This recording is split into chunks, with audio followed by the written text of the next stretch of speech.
Good evening and welcome to City of Glendale Civil Service Commission meeting for February 25, 2015. May I please have a roll call?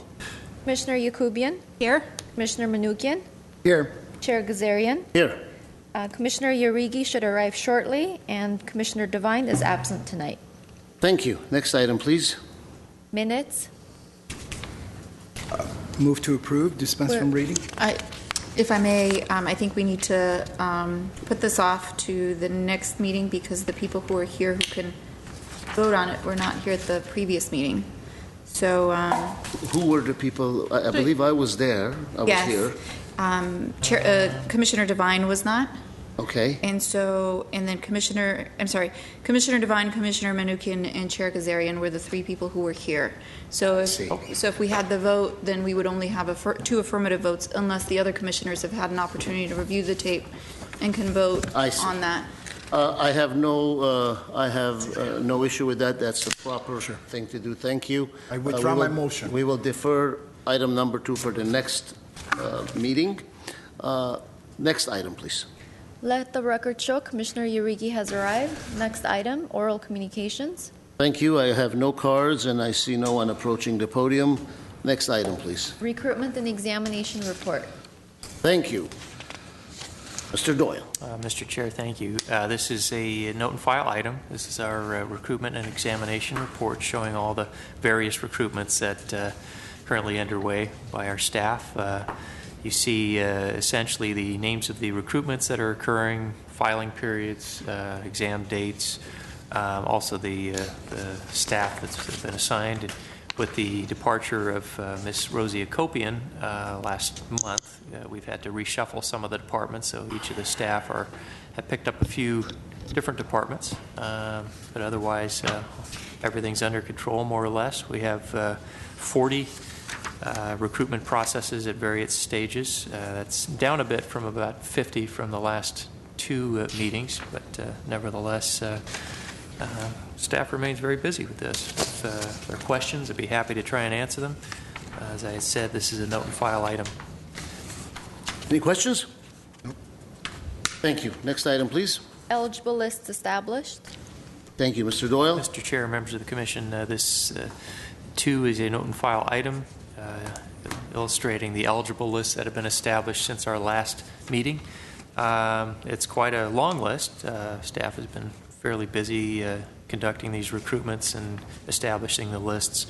We have 22, and a good chunk of them are related to the recent reorganization in the finance department, where you see various positions that have been filled, mainly on a promotional basis. But looks like most of these on the list are promotional. There are a few that are open, and you tend to see the open recruitments obviously have the little larger candidate pool. One that sticks out is our fire communications operator, which had over 300 candidates. But again, reflection of the work we're doing and the accumulation of our recruitment processes. So if you have questions on this, be happy to try and answer. Again, it's a note and file. Any questions?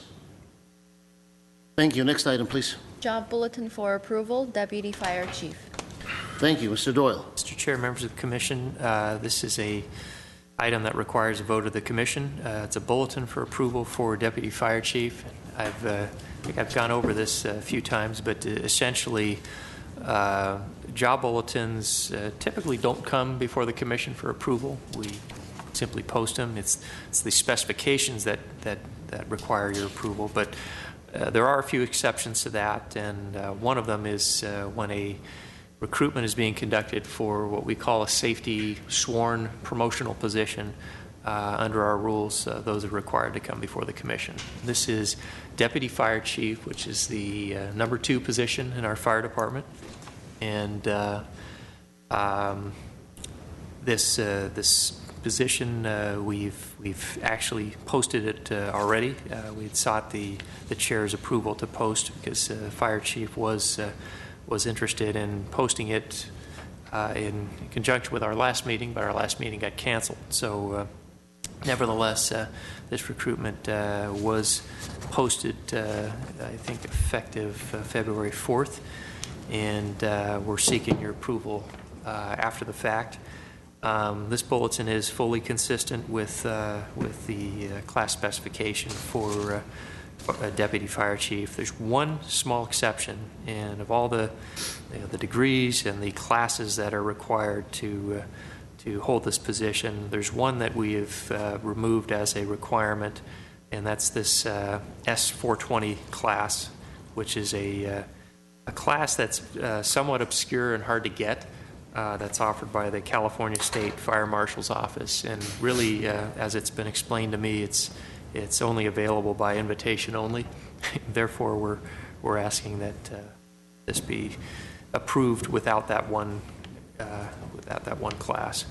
Otherwise, we're seeking your approval for this, and if you have questions, looks like myself or Ms. Hunanian will be the ones to answer the questions. Chief Scoggins would have been here, but he's not here for a very good reason. And you may have heard the news, but looks like you've not. But Chief Scoggins has accepted a fire chief position in another agency. It was just announced today. He is, as of next month, he'll be the fire chief of Seattle, Washington. Oh, wow. So that's why he's not returning my emails. Well, congratulations to him. It's quite a shock to us, to everyone in this organization. But he's quite a capable guy, and this is a huge challenge and a huge career move for him. But we wish him luck. But he was, we didn't know this till the last minute, but he was flown up there today with his family for a press conference that occurred around lunchtime today. So anyway. Any questions? Move to approve. Bidding him farewell and happy rainy season in Seattle, Washington. I'm sure it'll come in handy for any firefighters that are fighting fires there, with Mother Nature helping out. Move to approve, you said? Second? Second. All in favor? Aye. All in favor, with the absence of Commissioner Devine. Thank you. Next item, please. Class specification for approval, Assistant Director of Human Resources. Thank you, Mr. Doyle. Mr. Chair, if I could ask if the city attorney will allow, if we could take items 7 through 11 all at once. They're all positions within the Human Resources Department, and they're all somewhat related with regard to the reorganization that we're currently undertaking. Ms. Varbetian, is that appropriate? Yes. Very well. Please proceed. Okay. Mr. Chair, members of the Commission, in December, we brought forth specifications describing a reorganization in the Finance Department, which was mostly predicated on a major project that was being undertaken involving the overhaul of the city's enterprise resource planning system, which is our automated system which manages our entire human resources system, payroll, and our financials, including our budget. We're seeking to replace a system that's been in place for almost 20 years, and it's going to be a sizable project which is going to take key members of both the finance staff and the human resources staff out of their current roles and put them into this project for essentially it could be as long as 2 to 4 years. Therefore, a lot of what we're putting forth here is related to that particular objective. As they're saying, both departments, both finance and human resources, are going to have some of their key management personnel taken out of their traditional roles and taken on additional duties with this project. Therefore, I'm going to need other positions, and ultimately, I'll probably have to hire some more people to handle the regular operations of the Human Resources Department. If you like, I could go through kind of each of the positions, but what we're seeking to do is something I've long wanted, is to have an assistant director, an assistant department head, and that is the first specification. That individual, whoever gets that position, is going to be brought into this project to be working probably 70 to 80% of their time. Thus, I'm also seeking to have a deputy director who would be in charge of the operations, the recruitment, selection, the day-to-day functions within the Human Resources Department. In addition to that, we were, the next one, the Human Resources Compliance Officer. We were fortunate enough to get a new position donated to our department from our internal audit department. And we're taking an internal auditor, and really, because we need someone to do compliance with the various laws that get passed, the various court cases that affect employment, labor relations, and human resources. One particular area that stands out is the Affordable Care Act, otherwise known as Obamacare. To comply with that law, and to at least just to understand it, it's almost a full-time position in and of itself, and it's really going to be a key part of this new position, in addition to other federal, state regulations to ensure that we're in compliance. So that's that position. Mr. Chair, if we're Yes. going to take these items together, perhaps we can ask Ms. Abrahamian to read them into the record? You will read them into, yes. I don't think it was read, right? Right. Yeah. Let's read. Well, do you think we can vote on all of them together as well? But if you're going to discuss all of them together, Yes, we let's are. read all of them into the record. And then after you've had an opportunity to discuss them, you can take them one at a time, or you can take them together, vote on them together if it would lend itself to that. Please read the items into the record. She did read assistant director, so Okay, it's so the others. next in order. In addition to item number 7, the following items are being addressed together. Class specification for approval, Deputy Director of Human Resources. Class specification for approval, Human Resources Compliance Officer. Class specification for approval, Senior Investigator. Class specification for approval, Insurance Services Technician. Thank you. Okay. Where were we in discussion terms? We Mr. were Doyle? talking. We were just getting to the senior investigator, and as I mentioned, the aforementioned restructuring in finance actually brought the internal audit section, which was a separate work unit reporting through the city manager's office into the finance department. And the internal audit unit had one position that we felt didn't quite belong in the finance department, and that is the senior investigator position. And that's the person who does all of the employment-related or personnel-related investigations that occur.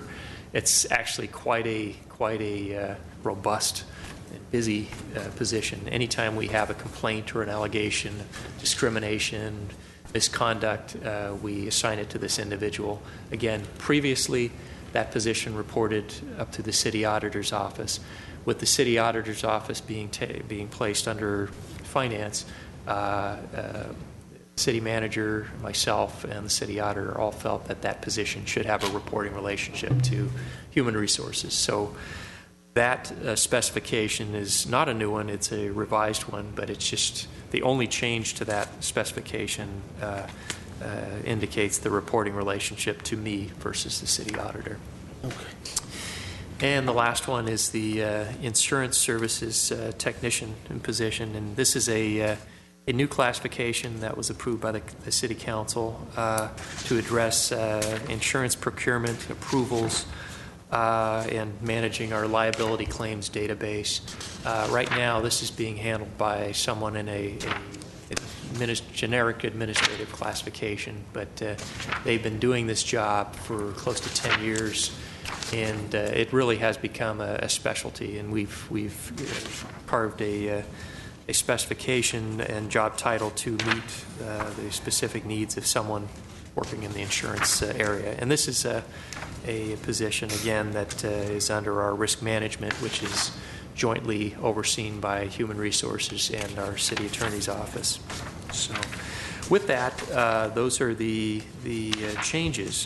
There are organization charts that show sort of the before and after, and hopefully it's clear what we're trying to do, and hope it makes sense to all of you. If you have questions, I'd be happy to try and answer them. But, we're seeking your approval for these specifications. I have a few questions, but I will wait. Any other questions other than what I have in mind? Let me ask the following, Mr. Doyle. I noticed that starting with item number 7, which is the, I believe item number 7 is the Assistant Director of Human Resources. Yes. Under the essential functions of this series, it says at the bottom of page 1 of 3, bottom of page 20 for the packet that we have, serves as staff to the Civil Service Commission, preparing agenda items and staff reports as directed. The discussion, keeping it to this item, is this the person who will then become the chief examiner for the Civil Service Commission? Chair Gazarian, no. No. Okay. The commission has designated me as the chief examiner, and I will remain the chief examiner. This person will be involved in preparing materials and staff reports. So the Assistant Director of Human Resources will be involved Yes. as staff to the Civil Service Commission. Yes. Then the same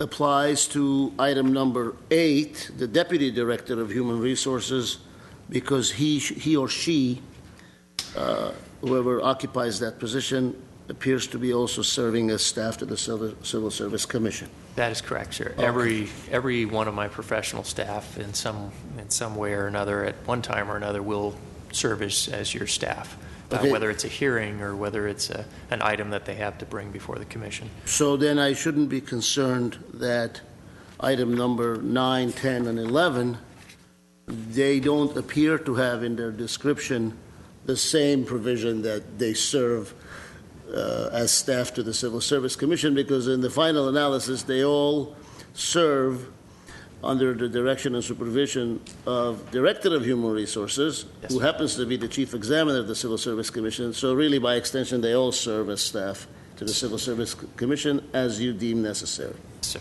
And again, items 9, 10, and 11 would have less involvement. Less to do, I know. Less involvement with the commission Right. directly, more internal. It's, Ms. Hunanian, Ms. Martin, Mr. Necessian, Mr. Kwan, Right. who you'll be seeing a lot, at the commission and with their various items and staff reports. I have no other questions. Any other questions? Move to approve? If we're moving to approve All of them. all of them, can we do all of them, Ms. Barbetian? Yes? Okay, then, second, as to moving to approve all of them? Okay. All in favor? Yes. It's unanimous with the absence of Commissioner Devine. Thank you. Next item, please. Reports, past due employee performance evaluations. Thank you. Mr. Doyle? Mr. Chair, members of the commission, the report on the past two performance evaluations is before you. We did have one department with not just third notices, but fifth notices, and that department head has in fact turned in that one very late evaluation. It was one of his staff members, and just prior to the commission meeting, and he has asked the commission's indulgence to not have to appear here, since that person is a elected official, and I didn't feel Does that person happen to be a new father or something? That person is Okay. a new father, and that person's trying to run an election, and has a lot of things going on. So, yes. Very well. Any questions? That's fine. Thank you. Next item, please. Civil Service Commission, staff comments. Any comments? My commissioners have no comments, neither do I. Thank you. Move to adjourn. We are adjourned. Thank you very much. Thank you.